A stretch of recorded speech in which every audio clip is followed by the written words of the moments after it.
नमस्कार, आप देख रहे हैं न्यूज़ 8 का डिजिटल प्लेटफॉर्म। आपके साथ मैं हूं प्रीति भारद्वाज। उत्तर प्रदेश में 9 विधानसभा सीटों पर उपचुनाव होने वाले हैं और आज नामांकन की आखिरी तारीख भी है और लगभग सभी लोगों ने नामांकन कर भी लिया है। लेकिन इन सब के बीच चुनाव की रणनीतियों के अलावा, प्रत्याशियों के नामों के अलावा अगर सबसे ज्यादा चर्चा किसी चीज को लेकर हो रही है तो वो पोस्टर वॉर को लेकर हो रही है। कैसे?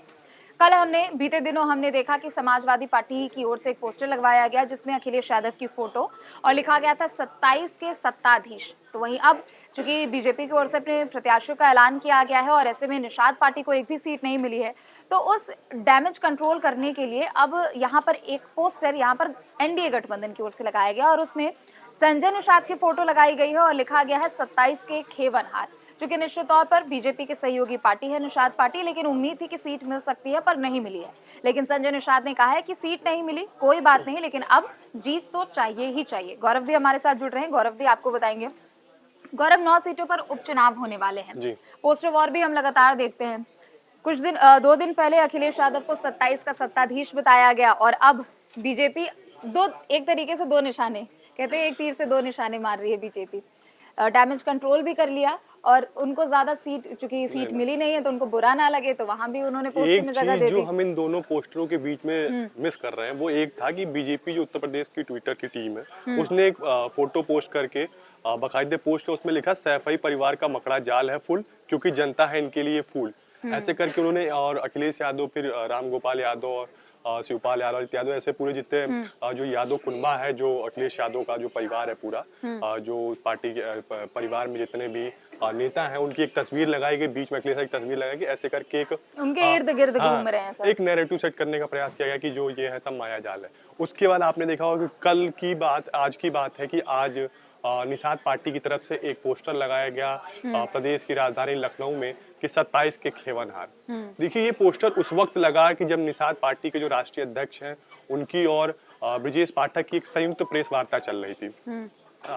जब अभी आपने देखा होगा कि जिस प्रकार से निषाद पार्टी के जो अध्यक्ष संजय निषाद और उनके बेटे प्रवीण निषाद किस प्रकार से जब टिकटों का मंथन चल रहा था दिल्ली में, तो केंद्रीय चुनाव समिति है जो बीजेपी की जो बड़े नेता हैं अमित शाह हो चाहे वो जेपी नड्डा, इनसे लगातार मुलाकात कर रहे थे, 2 सीटों पर दावेदारी कर रहे थे, लेकिन बीजेपी की जो शीर्ष नेतृत्व उन्होंने इनकी एक भी नहीं सुनी।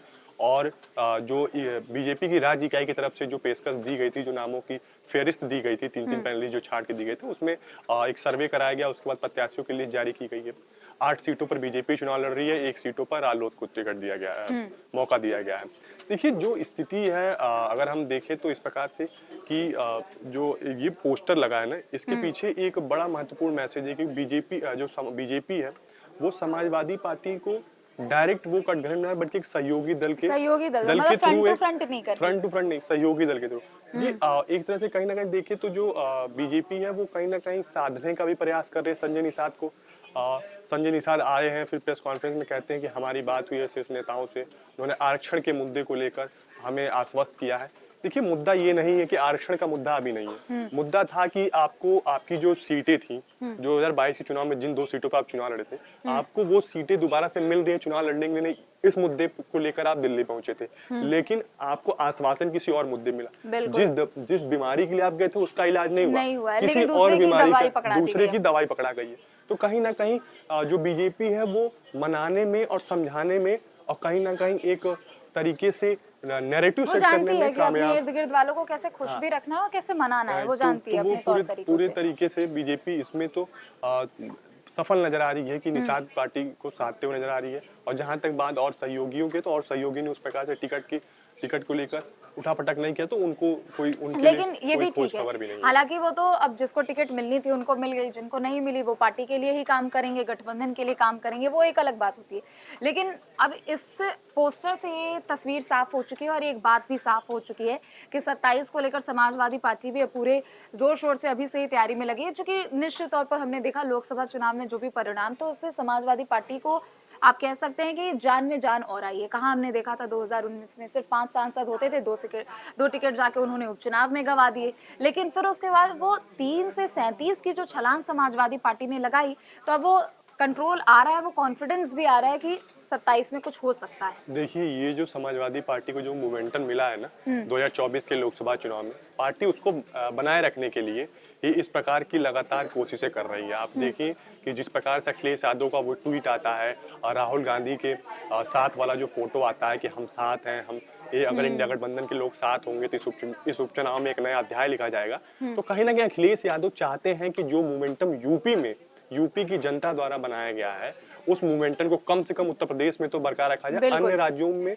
वो इस बात की गारंटी नहीं ले सकते, लेकिन उत्तर प्रदेश में वो चाहते हैं कि वो जो मोमेंटम 24 के लोकसभा चुनाव में बना है वो मोमेंटम बरकरार रहे। इस वजह से वो लगातार अपने तरीके से प्रयास के लिए भी वो मोमेंटम जरूरी है, क्योंकि देखिए अगर शायद ये दोनों पार्टी अभी साथ नहीं होते, आंकड़े अलग अलग होते, बेशक संसद भवन में बैठते लेकिन उतनी मजबूती से नहीं बैठते, लेकिन अब तो बैठ रहे सरकार के सामने। देखिए स्थिति क्या है कि जैसे जो कांग्रेस पार्टी इस वक्त की जो कांग्रेस पार्टी है उसके साथ मुसलमान और दलित वोट बैंक है बिल्कुल। और समाजवादी पार्टी का जो अभी फिलहाल करा रहा है जो लोकसभा चुनाव में उन्होंने पीडीए के दिया पिछड़ा दलित अल्पसंख्यक अगड़ा आदिवासी सब वो सब ए फॉर सब जोड़ लिया था उन्होंने, अगड़ा जोड़ लिया, महिला को जोड़ लिया था, आधी आबादी जोड़ लिया था, अल्पसंख्यक जोड़ लिया था। तो जितना मतलब ये से जो जोड़ा जा सकता था उन्होंने जोड़ने का प्रयास किया था, हालांकि वो सफल भी रहे थे इसमें। लेकिन देखिए कांग्रेस पार्टी को साथ लेके चलना समाजवादी पार्टी की उत्तर प्रदेश में मजबूरी इसलिए है मजबूरी भी क्योंकि जो समाजवादी पार्टी को पीडीए के फॉर्मूले के तहत अखिलेश यादव भले ही क्लेम करते हैं कि हमें दलितों का वोट मिला है, लेकिन असल में जो दलित प्लस हुए हैं समाजवादी पार्टी इंडिया गठबंधन वो कांग्रेस के आने की वजह से प्लस हुआ है। इस वजह से समाजवादी पार्टी के जो नेता अखिलेश यादव इस बात को बखूबी जानते हैं कि दलितों का अगर, क्योंकि दलित 20-22% उत्तर प्रदेश की आबादी में 20-22% और बड़ी महत्वपूर्ण, आपको मैं बता दूं कि 100 से ज्यादा सीटें हैं विधानसभा की जहां निर्णायक भूमिका में है। तो ऐसे में जो दलित हैं उनकी स्थिति उत्तर प्रदेश में बड़ी महत्वपूर्ण हो जाती है वोट के लिहाज से, राजनीति के लिहाज से। इस वजह से जो सभी राजनीतिक दल हैं उनका एक अपना फोकस होता है, अपने राजनीति करने का तरीका होता है कि वो दलितों को कैसे साथ ले। तो फिलहाल जो समाजवादी पार्टी है, जो इंडिया गठबंधन है, वो कांग्रेस के बदौलत कुछ अपने जो पार्टी के नेता तो साधने का प्रयास कर रही है। ठीक है, पंकज सर भी हमारे साथ जुड़ेंगे, वो भी आपको तमाम जानकारी देंगे। तो देखिए उत्तर प्रदेश की 9 विधानसभा सीटों पर उपचुनाव होने वाले हैं और ये विधानसभा उपचुनाव जो हो रहा है दरअसल इससे चाहे समाजवादी पार्टी हो, कांग्रेस जो कि इंडिया गठबंधन का हिस्सा है, या फिर भारतीय जनता पार्टी की बात कर ले, साख की लड़ाई से बता रहे, क्योंकि 24 के बाद जो विपक्षी पार्टियों को समर्थन और मोमेंटम मिला है जिससे मनोबल उनका हाई हो गया, उनको बरकरार रखने के लिए एक तरफ लड़ाई है, तो दूसरी तरफ बीजेपी के लिए इस बात के लिए भी लड़ाई है कि बेशक अगर लोकसभा चुनाव में हमारे कुछ वोटर छिटक गए हो तो वो विधानसभा में हम पर वापस से भरोसा जताएंगे ताकि 9 की 9 सीटों पर जीत जाएंगे। पंकज सर, 27 के सत्ताधीश वर्सेस 27 के खेवनहार, देखिए इसको बड़ा मतलब दिलचस्प है ये। हाँ।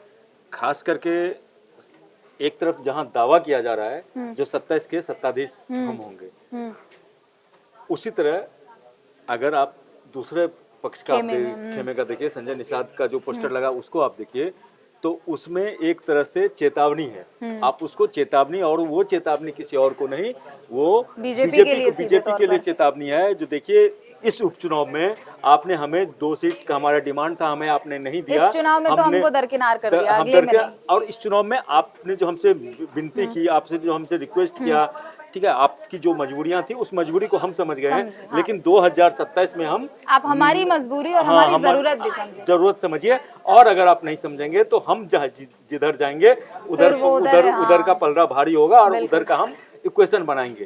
तो इसलिए ये बीजेपी के लिए है, और एक तरह से एक लिहाज से देखिए वो इसके जरिए जो बात रख रहे हैं और निषाद पार्टी अब उनके जो अपने कार्यकर्ता हैं जो 2 सीट पे डिमांड वो चुनाव लड़ना चाह रहे थे, वो 2 सीट था नहीं मिलने के बाद वो अपने कार्यकर्ताओं को इस पोस्टर वार के जरिए वो मनाने की कोशिश कर रहे हैं। जो बस आप घबराइए में नहीं, हमने बीजेपी को ये 2 सीट इस बार दिया है उपचुनाव में कुछ सियासी गणित है, कुछ सियासी उसके अलग मायने हैं, कुछ सियासी मजबूरियां हैं।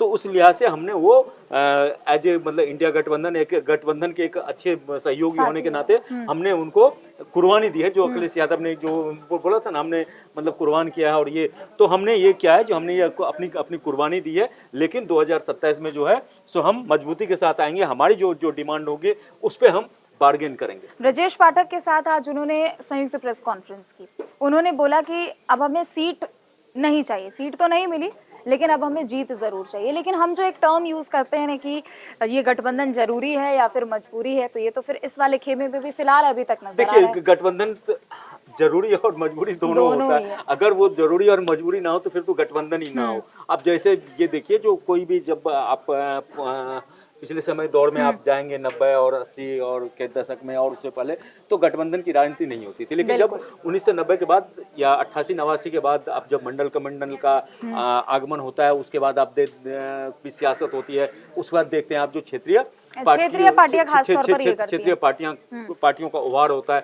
उसके बाद से केंद्र में कांग्रेस का जो पहले यूपीए बन गया और कांग्रेस का जो ये था, कांग्रेस का ग्राफ नीचे जाता है, फिर अन्य पार्टियों का उभार होता है, तो आप उसके बाद ये सियासत गठबंधन की राजनीति, और ये एक तरीका भी था कि सभी क्षेत्रीय पार्टियों से अपने आप को ऊपर दिखाने का ये एक तरीका भी था। ये जो अलायंसेस पिछले 20-25 सालों पीछे ये जो अलायंसेस बने, इसका एक संदेश भी था कि हम ये दो पार्टियां जो हैं मुख्य हैं, हम गवर्न करें और हमारे अधीन ये क्षेत्रीय पार्टियां, तो कहीं ना कहीं हमसे चलेंगे भी, इन्फ्लुएंस उनका हो सकता है पर पूरे तरीके से कंट्रोल नहीं। तो ये देखिए आप इसी में आप ये देखिए, जो आपको ये जो खेवन हार वाला ये स्लोगन है, आपको इसमें भी देख सकते हैं।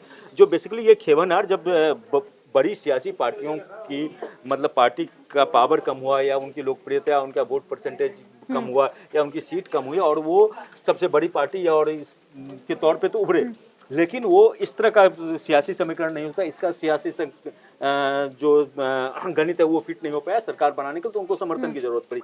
तो समर्थन की जरूरत पड़ी, या फिर उन्होंने इन क्षेत्रीय पार्टियों से एक तो दो तरह के इन्होंने गठबंधन करने लगे। एक तो पहले जो चुनाव से पूर्व गठबंधन कर लिया, और एक चुनाव से पूर्व के बाद अगर गठबंधन आप नहीं भी करते तो सरकार बनाने के लिए आपको अगर जरूरत होता है, जैसे हमने जम्मू कश्मीर में देखा, जो बीजेपी, महुआ, मुफ्ती, एनसी और कांग्रेस ने अलग पिछले चुनाव में चुनाव लड़ा था, उसके बाद से किसी को पूर्ण बहुमत नहीं हुआ, तो फिर इन्होंने बाद में अलायंस किया, महुआ, मुफ्ती और इनका बीजेपी का अलायंस हुआ और फिर गवर्नमेंट बनी। इसी तरह से जो जैसे अभी आप यहाँ का देखिए यूपी चुनाव, तो यूपी चुनाव में कितनी क्षेत्रीय पार्टियां जो दो खेमे में बटी हुई। एक अखिलेश का, अगर यूपी की बात करें तो यूपी में एक अखिलेश का खेमा है, एक बीजेपी, मतलब दो पावर सेंटर, दोनों पावर सेंटर के आसपास एक देश की सबसे बड़ी पार्टियां सबसे बड़ा रोल भी प्ले करती है कि ये जो छोटे मोटे उनके वोट बैंक होते हैं वो भी साफ तौर पर वो उनको लाएं और पार्टियों की मुख्य धारा से जोड़ दे, ताकि वोट बैंक बढ़ेगा। हाँ, वो तो है, लेकिन उससे भी बड़ी बात यह है जो क्षेत्रीय पार्टियों का इंडिया में उभार कैसे हो। क्षेत्रीय पार्टियों का उभार इसलिए हो जो वहाँ के लोकल मुद्दे होते हैं। क्षेत्रीय पार्टियों का उस एरिया के जो लोकल मुद्दे होते हैं, लोकल मुद्दों पे फोकस होता है, और उस लोकल मुद्दे को उठा के जो स्थानीय महत्वाकांक्षाएं होती है, राष्ट्रीय स्तर पे नहीं, क्षेत्रीय स्तर पे जो होती है, उसको वो पूरा करने का काम करते हैं। हाँ, वो पूरा करते करते उनको राष्ट्रीय स्तर की भूमिका मिल जाती है। जैसे आप केंद्र सरकार में आप देखेंगे जो कई छोटी पार्टियां, जैसे आप देखिए नीतीश कुमार का कि जेडीयू, तो अगर जेडीयू उनको समर्थन कर रहे हैं तो जेडीयू एक क्षेत्रीय पार्टी है, उसका बिहार का है। लेकिन अगर ओवरऑल के कैनवस पे देखिए तो केंद्र की राजनीति में वो उसको लीड कर रहा है, और केंद्र की राजनीति में अभी जो मौजूदा सरकार उसमें बहुत बड़ा निश्चित तौर पर क्षेत्रीय पार्टियां एक बहुत बड़ी भूमिका निभाती है। बहुत बहुत शुक्रिया पंकज सर, आपका तमाम जानकारी आपने दी। तो 27 के सत्ताधीश वर्सेस 27 के खेवनहार, ये महज एक पोस्टर नहीं है बल्कि एक संदेश भी दिया गया है उन जनता के लिए कि इस चुनाव में बेशक दूसरी पार्टियां हमसे आगे जरूर निकल रही है, हमें टिकट नहीं मिली हो, लेकिन ज्यादा समय नहीं है विधानसभा चुनाव को लेकर, और ऐसे में वहां पर गणित, रणनीति तमाम बदल सकते हैं और तस्वीरें भी ठीक उसी तरीके की हमें देखने को मिलेगी। फिलहाल के लिए इतना ही। आप देखते रहे न्यूज़ 8। नमस्कार।